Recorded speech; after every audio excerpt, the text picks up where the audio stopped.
Have you ever met someone from a different country? In case you couldn't tell, I'm from a country called England. And in England, we are a little bit different. Did you know that in England, people eat different kinds of food as well? They play different kinds of sports, and their life there is just very different.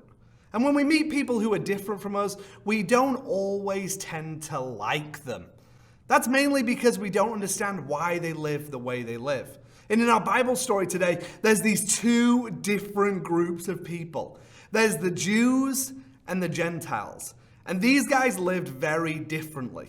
The Jewish people were God's chosen people, and they played a big and important and special part in the big God story. Jesus was a Jewish person.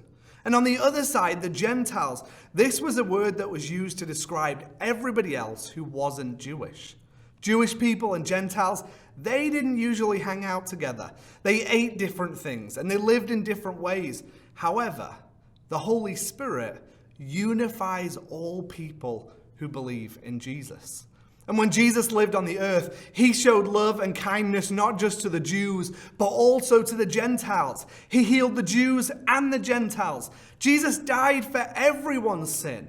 But you know, Jesus' first followers, they were Jewish. And they at times didn't realize that God wanted both Jews and Gentiles to be part of his one family. Now, Peter was one of the disciples who didn't understand that God wanted Gentiles to be a part of his family. But God was about to open Peter's eyes and show him just how much he loved the Gentiles. God used a man named Cornelius and his family. Cornelius was this military leader for the Roman soldiers. And the Jewish people, they didn't like the Romans. The Romans were Gentiles, but the Romans had conquered the land of the Jews. The Roman soldiers could tell the Jews what to do. And to many of the Roman soldiers, they were just mean to the Jewish people. Cornelius wasn't like those Romans. He loved God, but he didn't know about Jesus, God's son. The Holy Spirit had a plan to change that. Now, typically, Jews and Gentiles, they didn't hang out. So Peter and Cornelius probably would have never met. But the Holy Spirit, he unifies, he unites, he brings people together. And the Holy Spirit gave both Peter, the Jew, and Cornelius, the Gentile, a vision. Peter saw this crazy vision of a sheet and all these different kinds of animals. You see, the Holy Spirit was showing him that God cared about the Gentiles and God accepted them, even though they lived differently.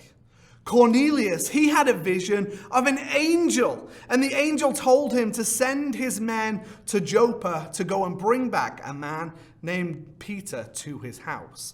And just like that, the Holy Spirit, through two different visions to a Jew and a Gentile, began to bring these people together. You see, Cornelius sent his men the next day and they returned with Peter, and Cornelius explained the vision and how he saw the angel. And in that moment, God's Spirit showed Peter that everyone, no matter the person's culture, their race, their gender, their nationality, everyone could be included in God's faith community. Peter finally understood that God's Spirit was unifying the Jews and the Gentiles. And Peter told them the good news of salvation through Jesus. And everyone in Cornelius' house believed in Jesus that day. They were saved and they were even baptized in the Holy Spirit, just like the day of Pentecost. See, God doesn't show favoritism. He wants all people to be a part of the big God story. And so you and me, we have the opportunity to invite all people, even those who are very different from us, to be a part of God's story. Remember today, God's Spirit unifies.